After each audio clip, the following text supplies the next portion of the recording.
Всем здравствуйте. Очень-очень здорово видеть вас всех. Большое спасибо, Ануар.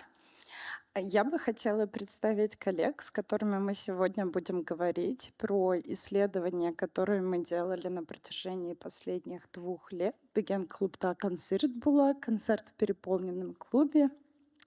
И с нами сегодня Динара Раскильдина, сокуратор проекта, куратор Музея современного искусства «Заман Мьюзиум», Зелия Кансура, художница мультидисциплинарная, которую сегодня вы еще сможете увидеть во время вечернего перформанса, чью инсталляцию вы видели на входе. Алия Ахмадулина, руководитель посольства музея Заман Мьюзиум, продюсер этого проекта. Сулпан Буракаева, еще одна художница, которая занималась вместе с Зелией как раз-таки исследованием. И чей фильм вы видели тоже на входе как часть инсталляции. Наверное, после такого краткого представления, и я думаю, что коллеги еще добавят какую-то важную информацию, мне важно сказать, что сегодняшняя дискуссия пройдет на русском языке, но я бы хотела бы в идеальном мире эта дискуссия бы проходила бы на башкирском языке, но ситуация такая, что Башкортостан находится на территории Российской Федерации, и русский язык для нас такой же язык коммуникации, хотя все исследование, оно углублено в башкирском языке. Поэтому я здесь надеюсь на комментарии со стороны коллег, потому что мы оперируем, особенно здесь, на территории 4 языков. И хотелось бы на самом деле, чтобы мы говорили на всех языках одновременно. И для нас очень важно подчеркнуть, что это первый случай, когда наш музей находится на совершенно другой земле, на территории другого государства. И для нас это такое пространство для диалога, которое возможно между носителями башкирской идентичности как и внутри Российской Федерации, так и за ее пределами. Если честно, то мы первый раз собираемся все вместе в одном пространстве, и поэтому это особенно ценно для меня. И здесь я выступаю модератором, и, наверное, это была моя роль внутри проекта — говорить с каждой из вас. И поэтому я буду просто продолжать говорить с каждой из вас. И у нас есть интенция рассказать немножечко поглубже, что стоит за той инсталляцией, которую вы видите, которая участвует в триеннале звучащих искусств. Наверное, самый простой и сложный вопрос — это когда мы говорим художественное исследование, что именно за этим стоит конкретно в этом случае. Злия Тансулпан — это вопрос, обращенный к вам. Как вы его для себя позиционируете?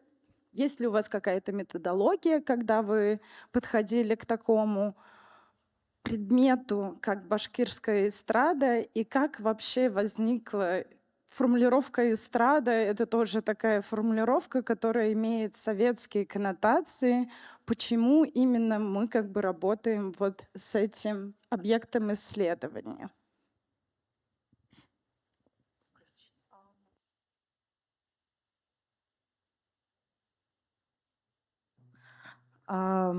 Спасибо за вопрос. Я, наверное, начала бы с того, что вот мы назвали выставку «Бюген клубта концерт» была. Концерт в переполненном клубе, и представляется клуб, ну, как бы по-разному, в зависимости от бэкграунда и какой принадлежности, в какой из возрастной категории. И я подумала, скорее всего, мы представляем клуб, где, возможно, проводятся рейвы или какой-то другой клуб. Имелось в виду, я выросла в деревне в Зянчуринском районе. Это граница Казахстана и Башкортостана, то есть Актубе — это один из самых ближайших больших городов к моей деревне. И я как раз оттуда, где заканчиваются горы и начинается степь. И, и там в каждой деревне советских времен остался дворец культуры, который люди называли клуб, если быть точнее, клуб. И я выросла в 90-х с тем, что очень часто приезжали наши башкирские эстрадные певцы из Уфы, из Сальтамака, с таким синти-поп, скачанным миксом, и подпевали в стиле народного пения. И это было всегда одновременно грустно, весело. И люди приходили со своими табуретками, и всегда это было переполнено. И я подумала, это знают деревенские люди, деревенские дети, люди, которые отдыхали каждое лето в деревне. И я поняла, что это может быть исследовательским проектом через обращение к каким-то аффектам нашей памяти. Это были предметы, запахи и, естественно, звук. Ну, тут еще должна добавить, что название подарила нам как раз-таки Залие во время одного из обсуждений, потому что мы долго бродили, ходили, и вот как только мы пришли в диалоге вот к этому образу деревенского клуба, это у всех сразу же возникла какая-то телесная реакция относительно этого названия, и так мы решили, что берем в работу. Тансулпан, можешь сказать, пожалуйста, про то, как для тебя строилось это исследование? Мы тоже жили в деревне, и к нам также приезжали артисты, и они останавливались в основном у нас.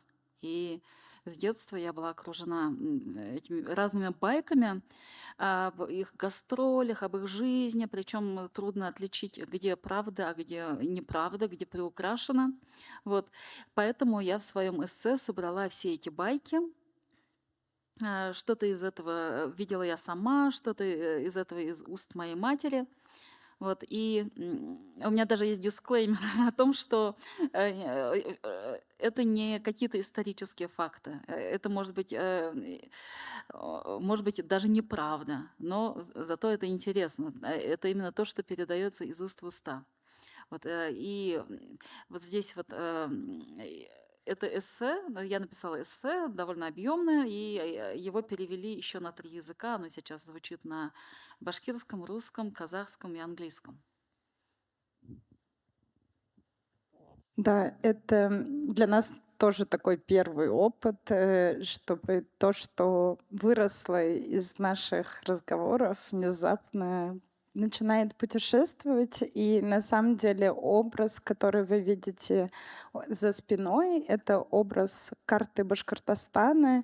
И, Залия, можешь немножечко рассказать про этот образ?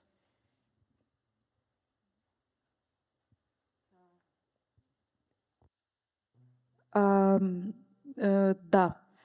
я из всех музыкантов и певцов, которые мы упоминали, нашла на Google картах их деревни, обозначила, потом увеличила и перевела это в рисунок. И на самом деле тут увеличенная карта, но у меня есть еще уменьшенная, более широкая. И, естественно, очень много звезд, которые родились и в Казахстане, и в Оренбургской области, и в Самарской. В общем, это все за границами Башкортостана и еще по всему Башкортостану. И насколько я понимаю, это вообще-то было чем-то очень типичным, когда молодой талант откуда-то из далекого района. Ну и здесь как раз-таки мы говорим о том, что когда возникает вопрос, а почему мы здесь, песня становится чем-то, что объединяет нас вне зависимости от того, где мы находимся. И если посмотреть на концертное расписание действующих звезд, мерцающих звезд прямо сейчас, башкортской эстрады, вы можете увидеть, что у них огромное турне всегда по Казахстану. И вот вы уже немного начали рассказывать про свой личный опыт. И, наверное, я бы хотела расширить этот вопрос и к Алие, и к Динаре. Можете ли вы рассказать, что внутри этого исследования, которое состояло не только из разговоров со всеми деятелями эстрады сейчас, но и приняло форму выставки, о которой мы чуть позже поговорим, и серии фильмов. Вот что внутри всего этого большого объема аффекта и памяти, что отозвалось у каждой из вас? У меня не было опыта, наверное, ходить, как у нас говорят, клубта ауылға, клубқа сығырға. То есть выходить в клуб. Меня очень строго за этим следили родители и не выпускали вечером в деревне, чтобы там все было хорошо. Потому что у нас и в деревнях и деревня на деревне штакетником дрались в свое время, да, ну, как бы я росла, подростковый возраст у меня был в 90-х, и поэтому у меня совершенно другой опыт взаимодействия с башкортской эстрадой. Я училась с 9 по 11 класс в гимназии-интернат имени Рами Гарипова, и куда как бы приезжали со всего Башкортостана и близлежащих регионов именно одаренные башкирские дети. И вот это взаимодействие, когда нас окультуривали, водили нас на яшлик-шоу даже, где выступали артисты башкирской эстрады, и молодые, и уже более известные в свое время. Или мы ходили на пятачок, на Салават Юлаева 1 сентября, когда все из районов студенты ходили на эти концерты. Сейчас расшифруй. Ага. Пятачок. У нас есть большая конная монументальная как бы памятник, да, большой конный. И Салават Юлаев — это наш национальный герой, батыр. И скульптор Тавасиев подарил Башкортостану эту скульптуру. И около, получается, этой скульптуры всегда была площадь, которая находилась, получается, между телецентром и университетом. Там БГУ, Башкирский государственный университет. И рядом очень много общежитий было. И вот в Уфе все туда в основном в 90-е, 2000-е стекались все вот приезжие студенты, и там артисты делали концерты, то есть ставили сцену и тому подобное, там до утра гуляли. Вот. И этот опыт был бесподобный, потому что ты там мог познакомиться, не знаю, со студентами из других университетов, плюс послушать музыку, танцевать прям там на улице, да, со всеми под эти треки, и как бы видеть воочию всех этих артистов. Поэтому для меня это вот такой опыт. Ну и вообще мой выпускной, 11 класс, он прошел в филармонии. Это какая-то привилегированная для гимназистов была опция, что для нас выступали эти артисты, Венер Камалов, там вот Бай Егет, все эти имена, которые, ну, как бы имеют, наверное, большое значение для башкирской эстрады. Поэтому, когда зашел разговор только о том, что делать этот проект или нет, то я, конечно же, его поддержала, потому что это какой-то, наверное, флешбэк куда-то туда, в мой подростковый возраст. И ну, очень важный такой мой разговор с самой собой о том, каким образом я сейчас поддерживаю башкирскую сцену, как бы продолжаю ли я слушать башкирских артистов, кого я слушаю. То есть у меня фокус как бы после открытия выставки 1,5 года тому назад, он как бы сместился больше вот в эту сторону. Меня зовут Динара, да, напомню. Интересно, вопрос про аффекты, все, что связано с понятием башкирской эстрады и музыка, для меня сразу относится к воспоминаниям из моего детства. Да, действительно, но я жила не в деревне, жила в небольшом городе рядом с Уфой, и у нас тоже существовали свои дворцы дворцы культуры. И я помню вот меня, 7-летнюю, 8-летнюю, вот как Тансулпан сегодня со своей дочерью, мама водила на концерты. И я думаю, что, наверное, это единственное такое соприкосновение с тем, что называется башкирская эстрада. То есть я помню, как мама собиралась, и она примерно в моем возрасте была, и для нее тоже было важно ходить, слушать музыку и быть в атмосфере вот этого сценического торжества музыки, и башкирской, и традиционной, и популярной, и ее сборы. И для меня вот эти вот слова аффекта, наверное, будут звучать очень часто, но, в общем, я посмотрела на свою маму и видела в ней невероятную красавицу, которая наряжалась и одевала в свои наряды, соответствующие 90-м, платье в люрексе, очень высокие прически, Химка. И вот мы с ней за руку идем в этот зал. Я помню вот эти большие для меня кресла, обитые красным велюром. Еще сцена только готовится к тому, что туда выйдут петь артисты, и я понимаю, что я нахожусь в какой-то особенной ситуации. И для меня все, что связано с башкирской эстрадой, это как раз вот это ощущение.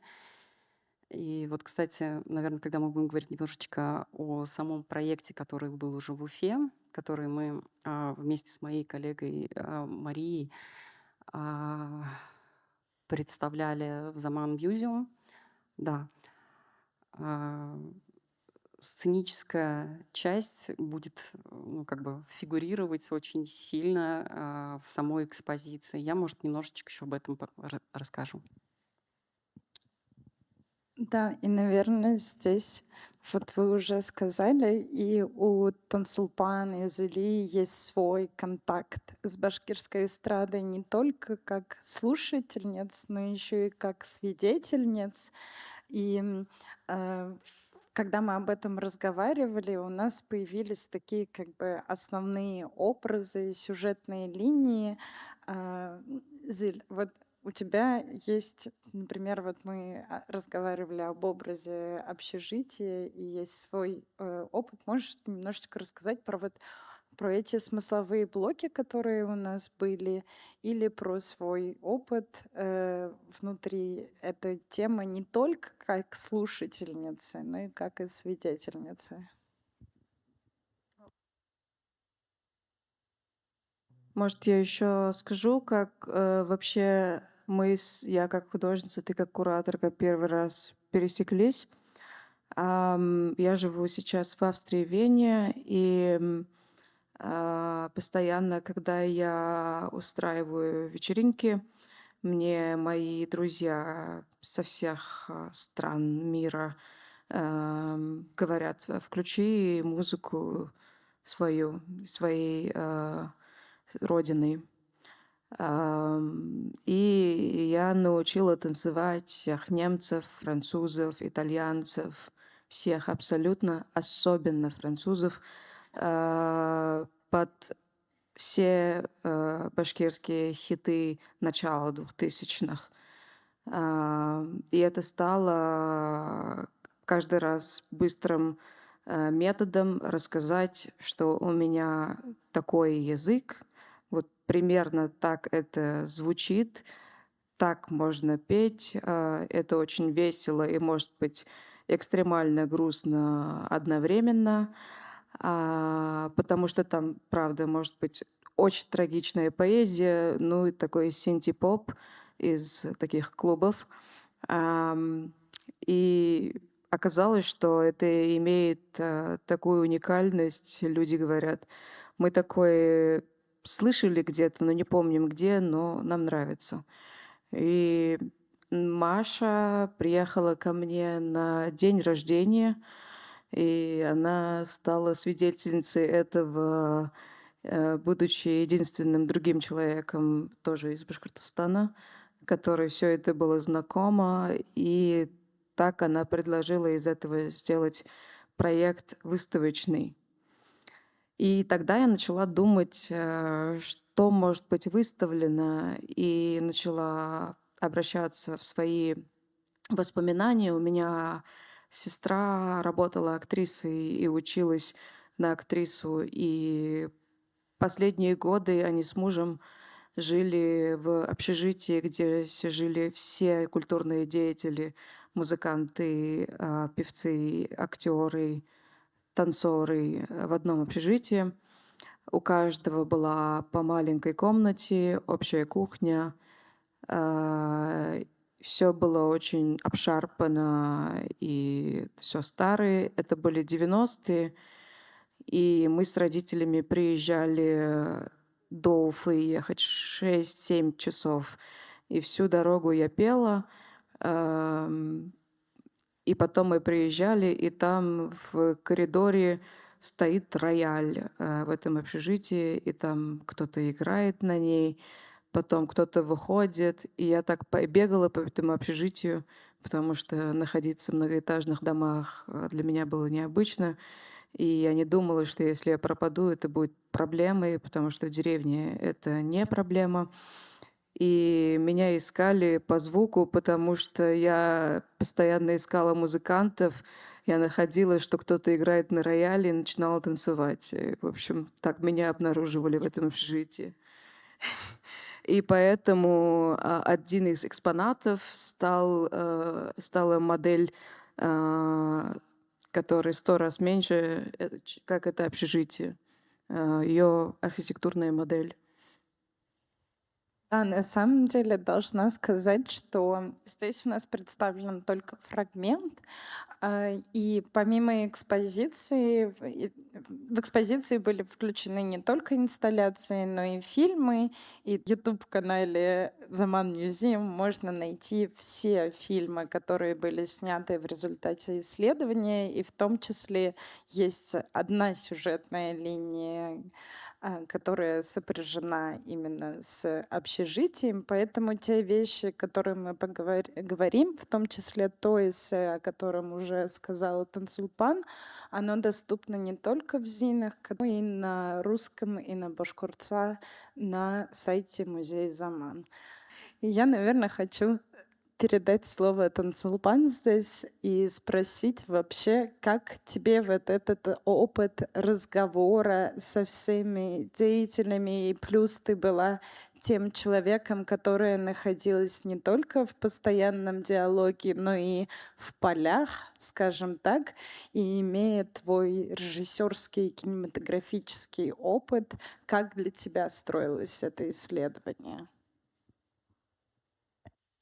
Ну, вообще у нас, конечно, замысел был гораздо более такой масштабный. Мы хотели взять блиц-интервью у всех артистов, до которых сможем дотянуться. Вот, и потом мы взяли первую партию интервью у артистов филармонии. Их было человек 18, за 2 дня их отсняли. Ну, конечно, они отвечали очень развернуто на каждый вопрос, там, что такое мол, да? И они начинают рассуждать каждый на полчаса. Или что такое халық ері, народная песня, легко ли ее исполнять? Опять полчаса материала у нас от каждого. Вот. И потом стало понятно, что либо у них брать очень маленькие куски, либо взять и сделать такое более глубинное интервью с ними. И поэтому вот в этом фильме, который вы можете увидеть вот здесь вот в холле, там только артисты, почти только артисты филармонии государственной. Вот, и они рассуждают вот на самые такие злободневные темы. И они говорят, что такое, например, халық ері? Это же народная песня, это же действительно очень глубоко. И мы с Зелия, она подключалась онлайн из Вены, и я там сама вот с этой камерой, и мы с ними сидели и разговаривали. Было очень интересно.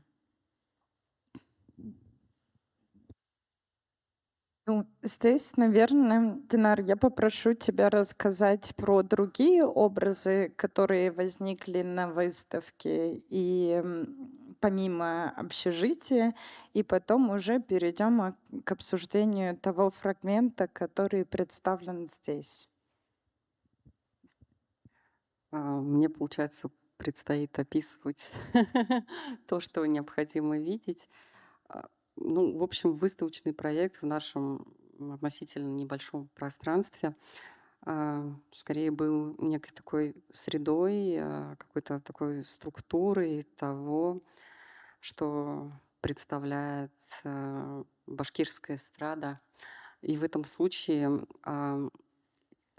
художник Зелия, все представленные объекты имели смысловое значение, да, очень высокое, начиная с того, что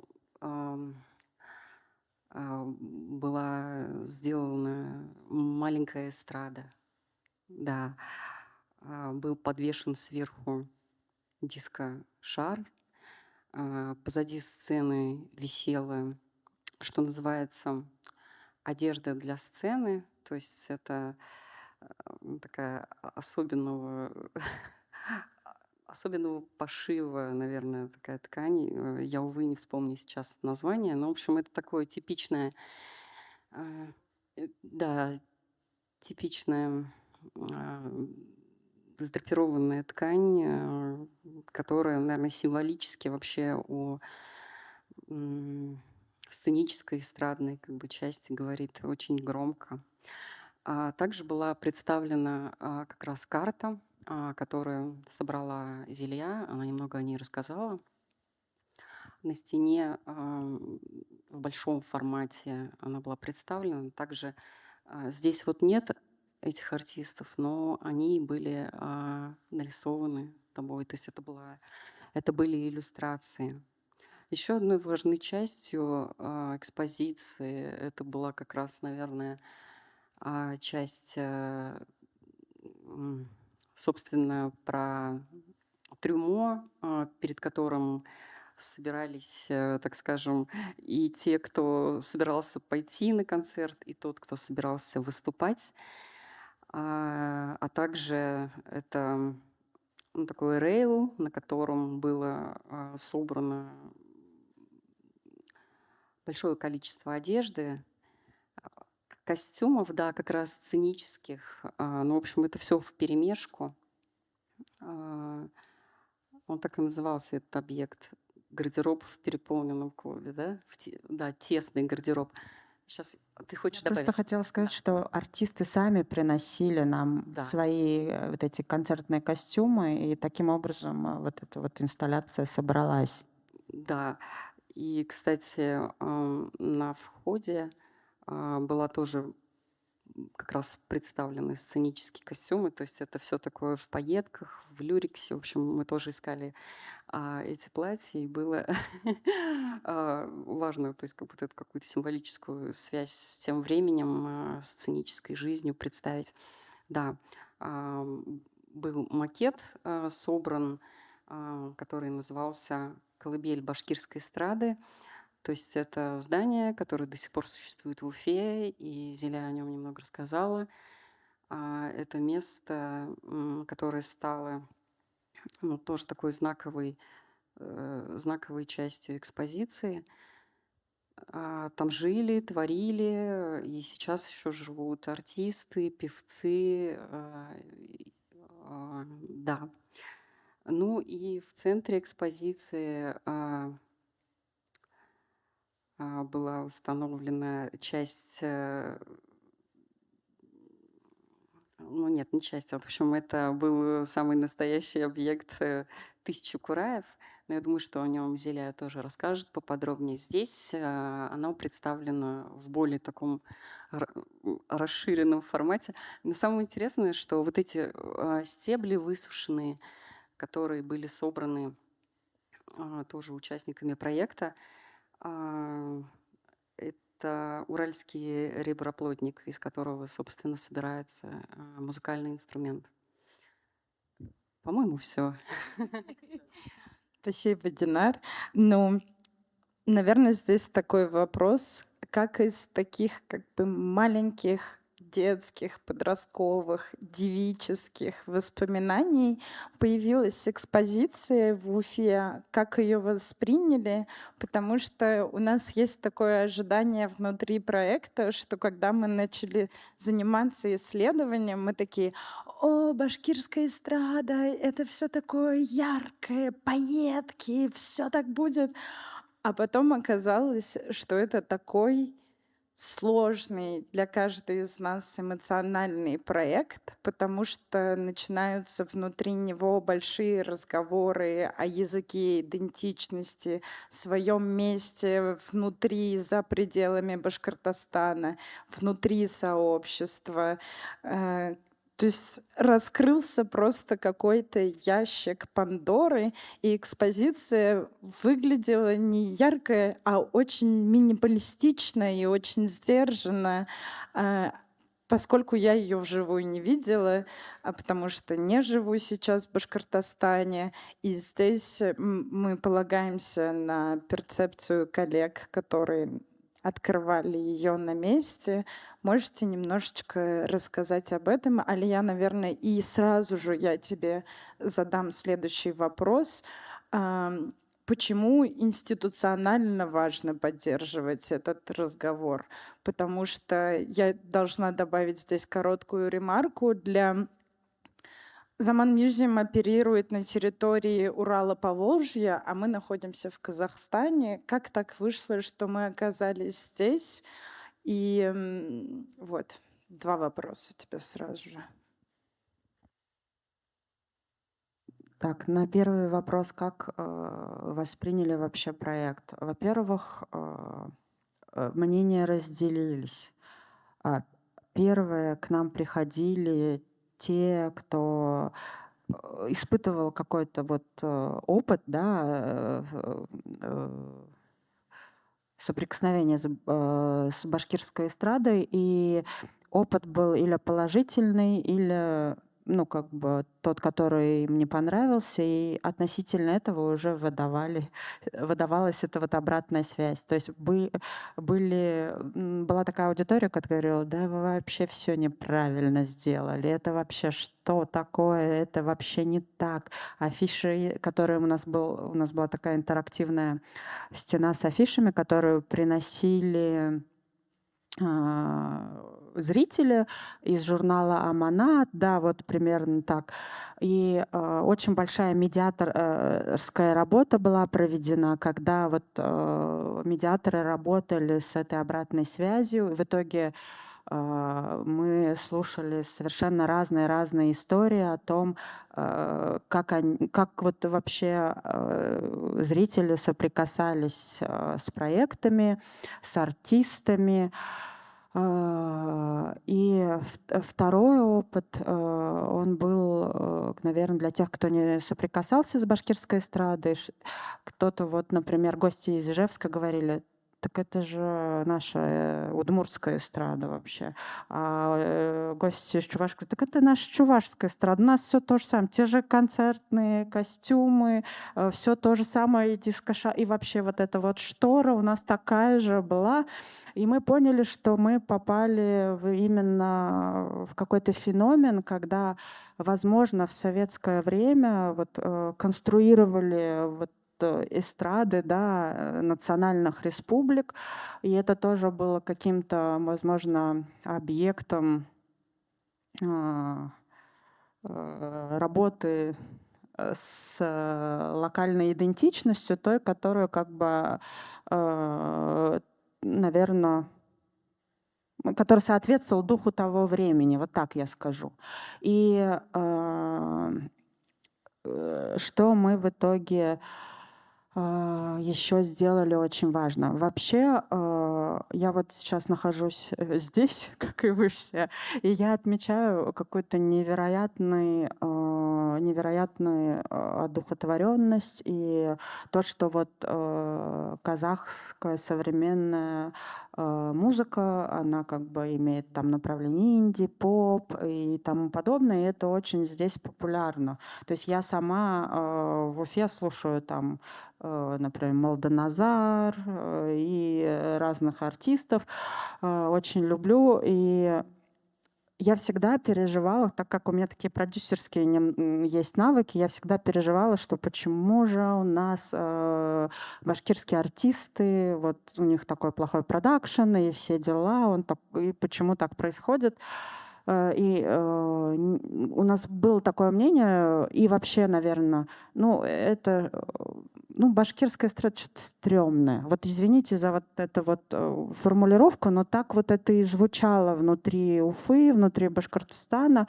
И наши как бы артисты, в основном они гастролировали по районам, потому что там их основная аудитория, или собирали там какие-то залы типа ДК «Химик», не самые популярные в как бы не ГКЗ даже, а вот ГКЗ, филармония, это были там артисты, которые на гособеспечении как бы находились, да, и мы во время как бы подготовки выставки для себя определили, что мы хотим сделать концерт.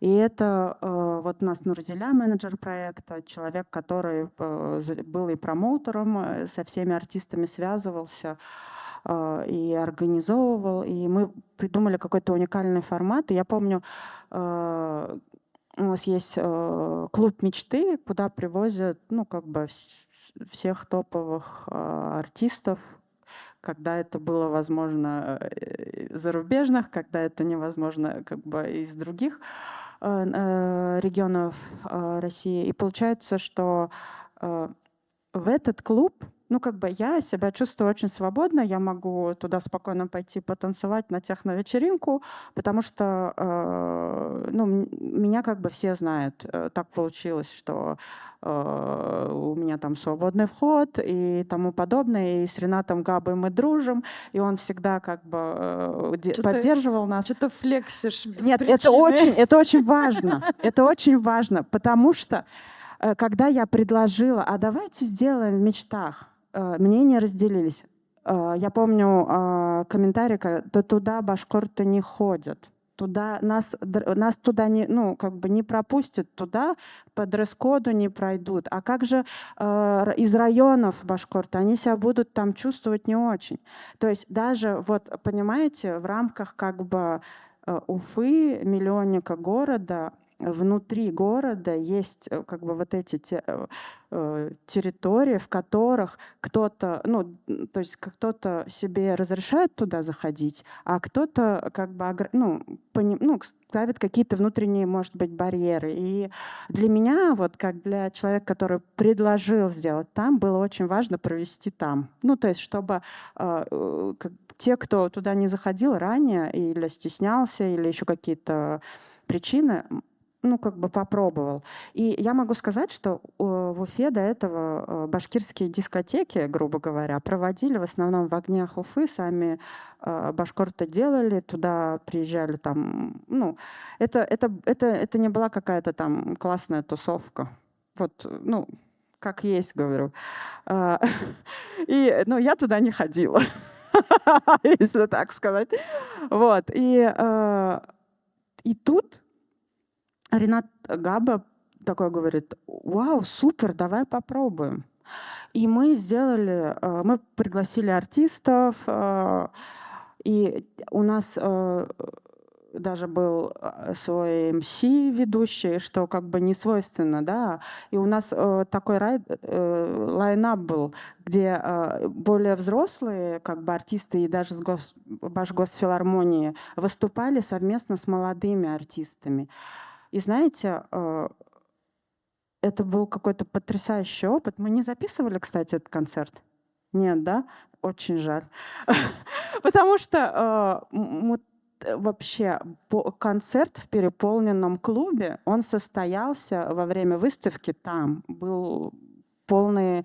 И знаете, и аудитория... Я помню вот эти комментарии, которые происходили, когда Мечты анонсировал, и там основное: да вы чё, какие башкирские вообще исполнители, вы что типа делаете? То есть вот немного такую дозу хейта клуб получил, но мы сделали свое дело. После этого вдруг начали делать башкирские вечеринки. У нас вот Биг Матур сейчас. Потом Ренат еще раз обращался: Ля, давай еще что-нибудь замутим. И сейчас в Уфе вот за эти 1,5 года мы нормализовали, можно сказать, и как бы сказать, то, что башкирские вечеринки уже проходят там 1 раз в месяц в Мечтах, еще где-то, еще где-то. Артисты начали, ну, как бы собираться. Это стало модным. Я вот как бы перехожу ко второму вопросу. Да, мы занимаемся искусством Урала по Волжье. То есть мы через разные как бы форматы, и выставочные, и не только, показываем взаимосвязь как бы между регионами Урала по Волжье, выстраиваем все эти коммуникации, показываем как бы как можно по-другому посмотреть на те иные темы. И вот в этом плане мы с помощью этого проекта показали, что башкирская эстрада — это не узкое, как бы, узкий феномен там, или там узкое какое-то направление, которое доступно только тем, кто с этим сталкивался, что башкирская эстрада, она может развиваться по-другому.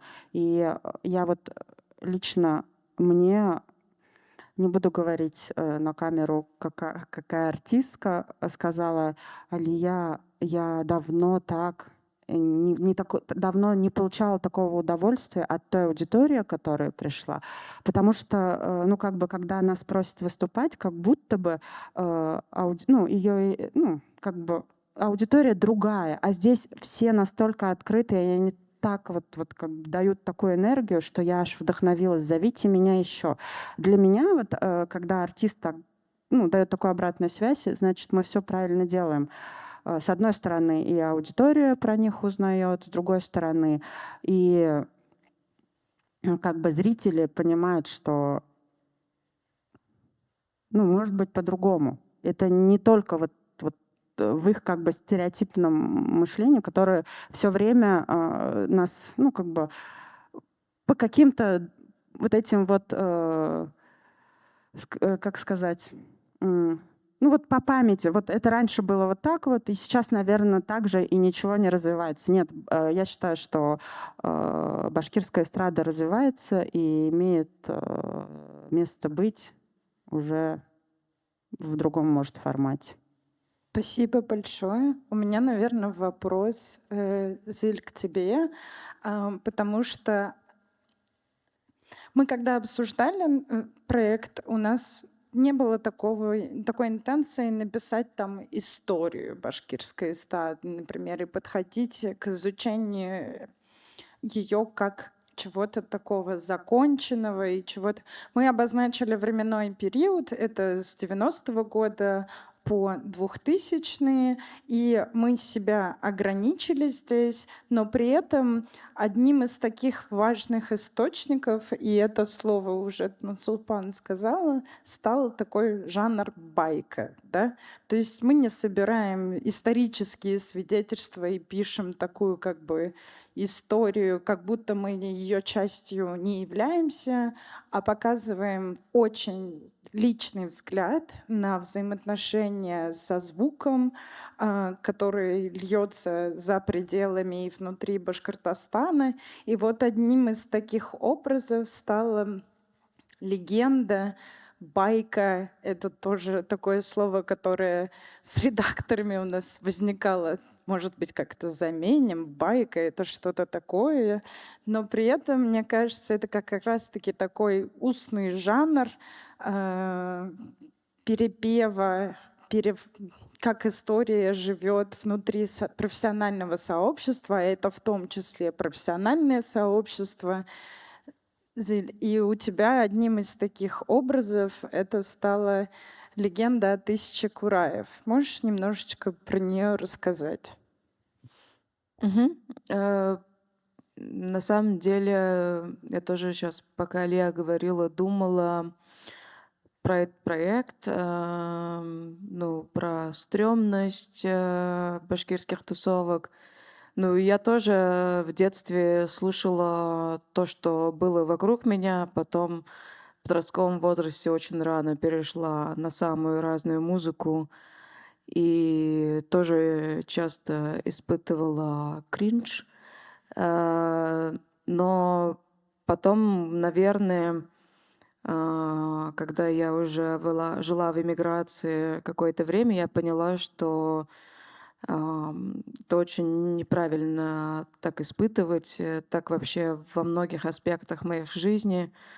И тогда уже я занималась своими практиками. Это были инсталляции, видеоарт и перформанс. И я начала через cringe but free обнажаться и рассказывать все как есть.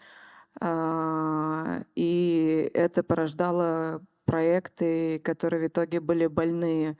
Я помню, там в 2018 году стало трендом какую-то автоэтнографию делать. И я поняла, что у меня не очень много семейных фотографий, и я их пыталась собрать, а потом я спросила, почему так у нас мало фотографий. Вот у меня из Петербурга друг, у него очень много. Мне мама говорит, ну, они были так заняты, так много работали, и если даже у них был фотоаппарат, у них не было времени там, покупать пленку и отснять. И я говорю, расскажи истории. И я помню, я сделала видеоарт какое-то время, 10 минут, может, он длился. И это была вся сломанная пленка, где ничего не было понятно. И иногда я иллюстрировала там, как будто это негатив вот этих нарративов, которые я слышала из легенд. И таким образом я вернула себе семейный архив. И точно так же я хотела дать одушевленность этим воспоминаниям, потому что вообще-то, если подумать, кто, как существовали эти артисты, это настоящие панки, у них не было бюджета, их никто не продвигал, и они от этого становились свободны, они могли экспериментировать, но у них не было на эксперименты много достаточно времени, потому что параллельно они все работали, и только чтобы, потому что это важно оставаться артистом, они начинали ездить по деревням, и получался такой экспресс, эстетический, не знаю, experience. И я подумала, что это особенно про нашу поколение именно даже женщин. Мы выросли с видеоклипами, ультрафеминными образами, вот с такими синтепоп песнями, просто какие-то более популярные, российские или зарубежные, они были лучше спродюсированы. И я поняла, что по сравнению со всем этим пластиковым, вот этот весь народное пение под синтепоп для меня настолько одушевленный, и я хочу этому дать свою собственную форму. И оказалось, что все это вместе, народная музыка, эстрада, танцоры, все они вместе в одном котле. И я смотрела интервью за интервью, читала газетные выписки. И тут как просто, как будто это нормальная вещь рассказывается про Адгаму Искужина, такого кураиста, преподавателя, что, ну вот у него не было работы, поэтому он работал в гимназии, интернате, 20-й, кстати, воспитателем. Его брат, он тоже был музыкантом и тоже был безработным, и ездил через Оренбургскую область, куда-то работал дальнобойщиком. И он говорит, ну вот он однажды увидел хороший урожай и принес горстку 1000 кураев. И Адгам Искужин увидел это, расплакался, сказал, что я могу это раздать детям и научить их, как играть нам. И я подумала, что это инсталляция сразу, и что можно это не из декораций создавать, а именно поставить кураи. И мне это многое дало как образ. То есть это такая очень нарративная вещь, и это легенда, естественно. Там у нас тоже не 1000. Я не знаю, сколько было в реальности, и была ли такая история. Но она просто красивая, но просто вот как с семейным архивом, как бы не всегда есть ресурсы все документировать. Иногда потому что мы живем в таком нестабильном мире, что кажется, что твоя реальность — это кринж, и хочется это отфотошопить, и только правильные ракурсы выставить на вид. И поэтому мне показалось, что мифы нужно, легенды рассказывать как правду, и все остальное тоже. Вот. Рахмат. Наверное, Тансулпан, к тебе здесь вопрос, потому что у нас есть курай как трава, как растение, как уральский такой. Эндемик, да, спасибо, Танар. Но еще есть курай как звучание, и Тансулпан, у тебя вчера был перформанс, который в том числе, во время которого ты занималась изготовлением курая. Вот как... Вот мы говорим про башкирскую эстраду, поетки, тудым-сюдым, да, ну так, образ вот этот вот какой-то. Как в него вписывается курай, и как вот каково вообще значение его, потому что мы находимся на территории Казахстана. А можешь ли ты немножечко рассказать вообще про образ вот этот вот? Ну, сейчас, получается, для нас такое обычное дело, да, что курай у нас везде. Это у нас есть и э, эмблема, которую, наверное, все знают. И создается ощущение, что курай у нас был прямо такой вот всегда так популярен. На самом деле в советское время его пытались изжить. И делалось это целенаправленно. Проводились праздники Тальян-Гармун, а на тальянке-то озунку и не сыграешь, там только такие плясовые мелодии. Делалось это для того, чтобы народ забыл озункы, потому что озункы, протяжная песня, она всегда исполняется под курай. А озункы как раз сохранят память народа о трагических событиях. И чтобы они это забыли, как бы была такая целенаправленная пропаганда. И только вот люди, как Эдхэм Искужин, и Ишмулла Дильмухаметов, Гата Сулейменов, вот они взяли, сохранили, и не только сохранили, но и добились того, чтобы открывались кафедры народных инструментов в училище искусств, потом в академии искусств. То есть это какой-то титанический труд, который сейчас мы воспринимаем как что-то такое естественное, как будто всегда так было. Вот. И почему он сел и заплакал? Потому что до 80-х годов на курае можно было играть только вот на натуральном, который растет в лесу. Если никто его не привезет, если кто-то там не поедет в горы. А мы с Юлаем ездили, мы искали эти кураи, это не так-то уже просто. Мы в хороший урожайный год с ним ходили 2 часа по горам, собрали штук 20 кураев. Вот. А в прошлом году их почти не было. А мы уже должны были уже готовиться вот к этой выставке, должны были собрать там очень много кураев.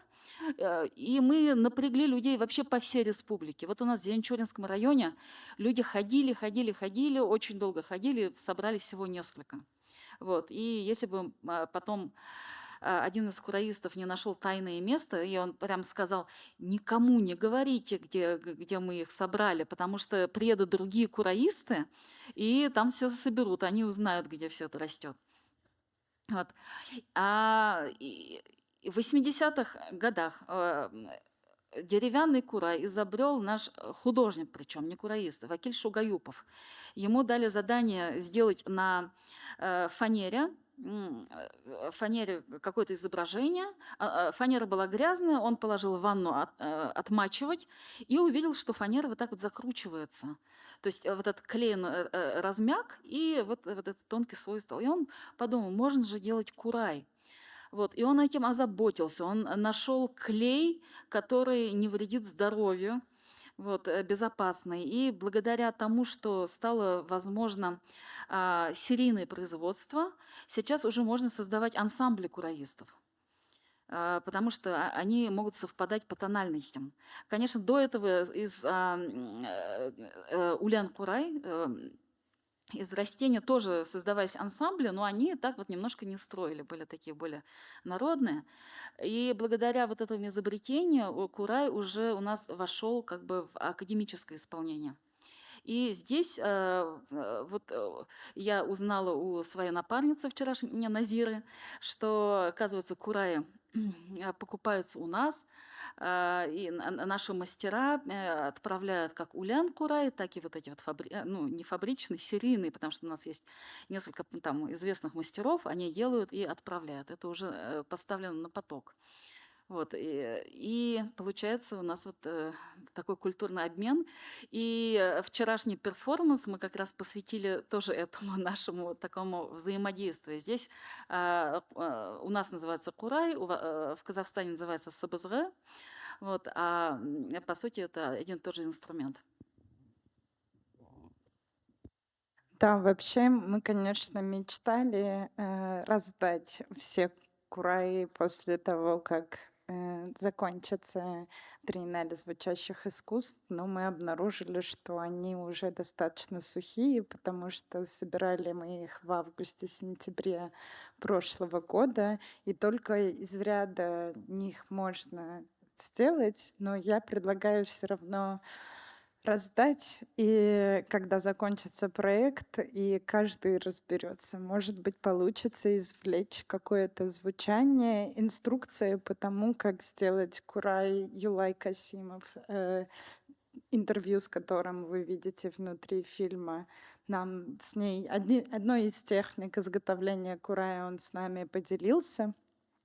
И, наверное, я здесь хотела сказать, нам уже нужно немножечко чип-чип-чи.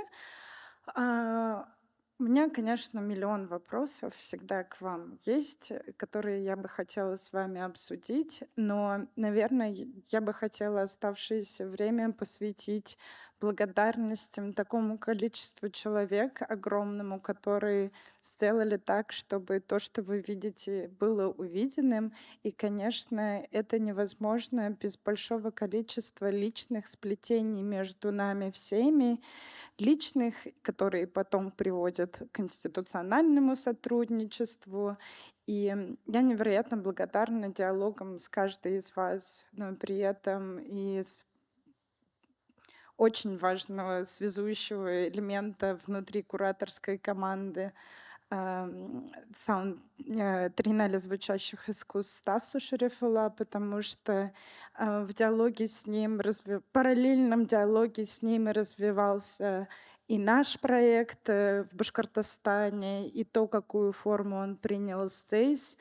И при этом мы очень рады и знакомству, и приему нас другим сокураторам Ануар, Мадине и команде, всей технической команде Целинного, и, конечно же, команде музея Заман, Нурзеле, Алине и еще большому количеству человек, которые находятся сейчас на территории Башкортостана, потому что вроде бы всегда кажется, что это что, курай развесили, что там, там интервью сняли, что там, какие-то простые вещи, да, как будто бы это все очень просто, но за каждым из наших проектов всегда скрывается такое количество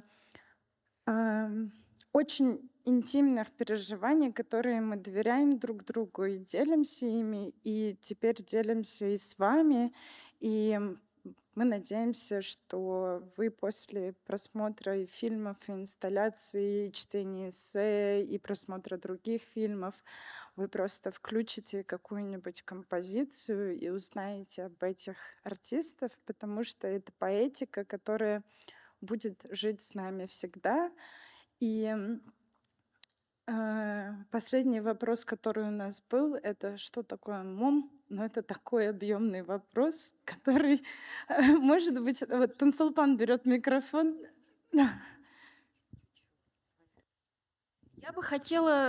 Я бы не хотела отвечать на этот вопрос, потому что на него уже ответили множество артистов.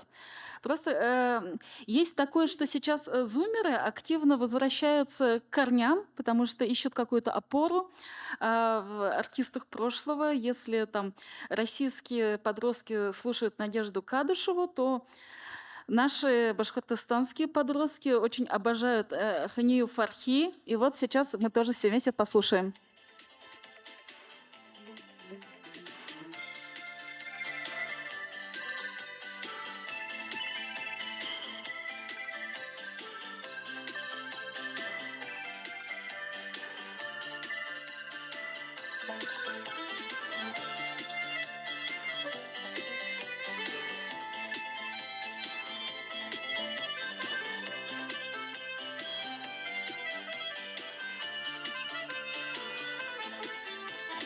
Soya yılgalar oğa, soya yılgalar oğa, Dike yarlarga dolu.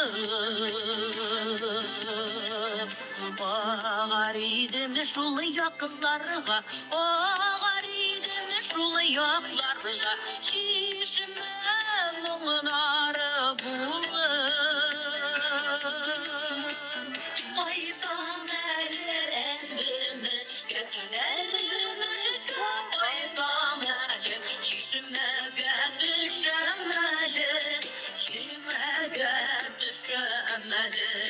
Allah'ın sinesi geldi, sürüyen aman sinedi, sürümde şişemeli, sürümde şişemeli.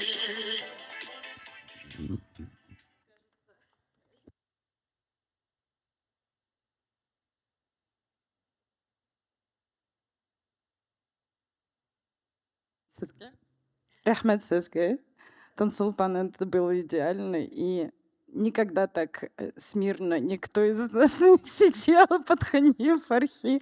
Большое спасибо всем, кто пришел. Большое спасибо каждой из нас, вас, за то, что были с нами.